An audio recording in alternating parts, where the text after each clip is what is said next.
How's it going, guys? I'm a little late on this video, and that's actually because I just got out of the hospital after having surgery to remove kidney stones.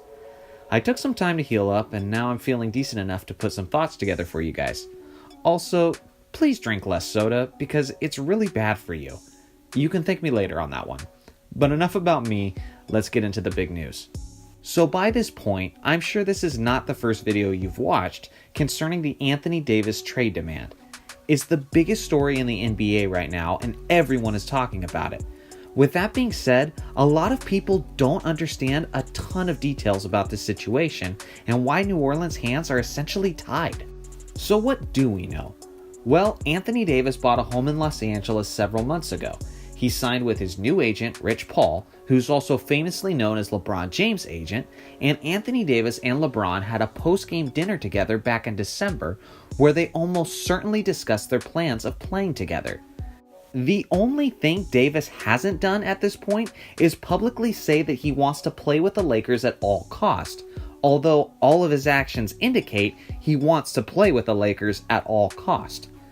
Anthony Davis is under contract for the rest of this season and next season, meaning that if New Orleans traded Anthony Davis, in theory, they wouldn't have to rush anything and can simply wait until next year's trade deadline, right?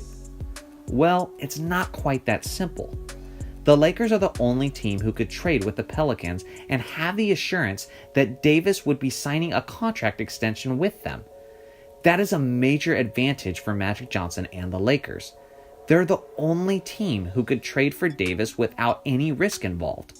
The Boston Celtics appear to be a team that's willing to take that risk, but Boston cannot make their own trade offer for Anthony Davis until July 1st because of the NBA's Derrick Rose rule. The rule is a little bit complicated, but essentially the way it affects the Celtics is that they cannot have both Kyrie Irving and Anthony Davis together on the same roster until July 1st. With the fact that Boston can't get involved until this summer, many people believe the smart move would be for New Orleans to wait to make a trade until this summer, when they've had a chance to receive all offers, instead of just simply trying to make a deal in the next several days before the NBA's trade deadline on February 7th. Although that sounds like good logic at first glance, I have to strongly disagree with this one because it ignores some of the most crucial details.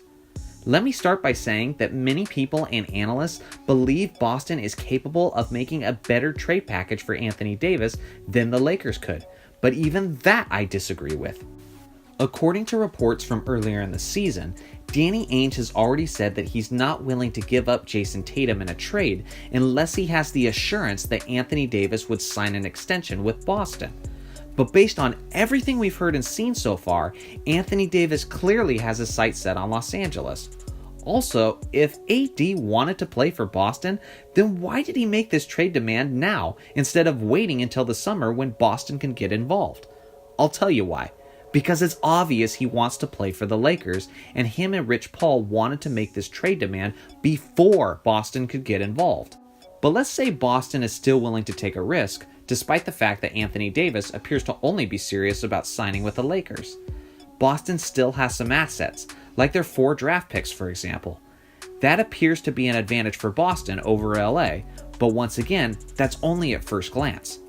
Thanks to past trades, the Celtics own the Sacramento Kings pick, the Grizzlies pick, the Clippers pick, and their own first-round pick.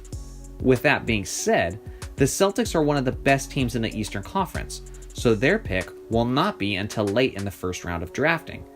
The Clippers pick is lottery protected, meaning that the Clippers organization will keep that pick if they miss the playoffs.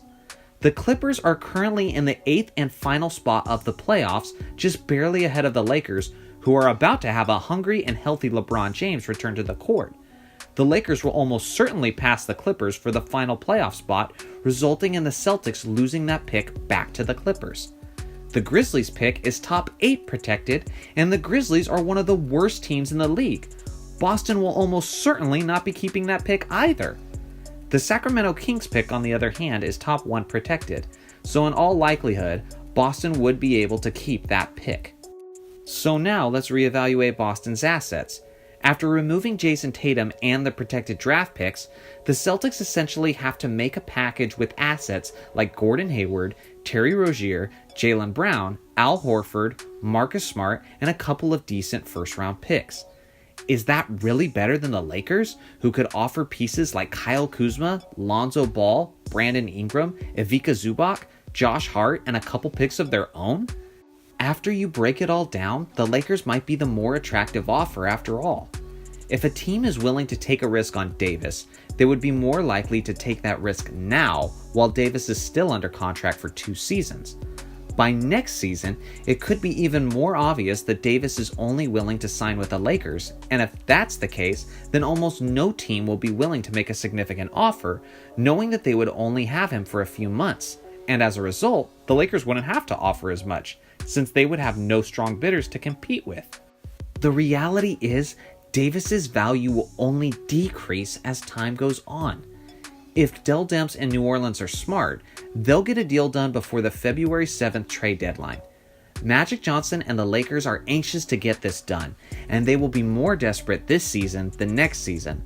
With all of those things considered, in my opinion, New Orleans should try to bleed the Lakers dry for Anthony Davis. They should ask for all of the Lakers' young core and wait until the final day of the trade deadline if they have to apply the most pressure they can upon the Lakers to pay the farm. Out of their limited options, that is now their best option. I want to say thank you for watching my video today and taking time out of your day to hear my thoughts on the Anthony Davis trade.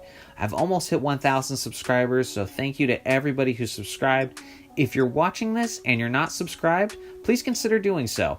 On my channel, I do videos about NBA history and relevant NBA stories as they go down. Once again, thank you all for watching, and I'll see you in the next video.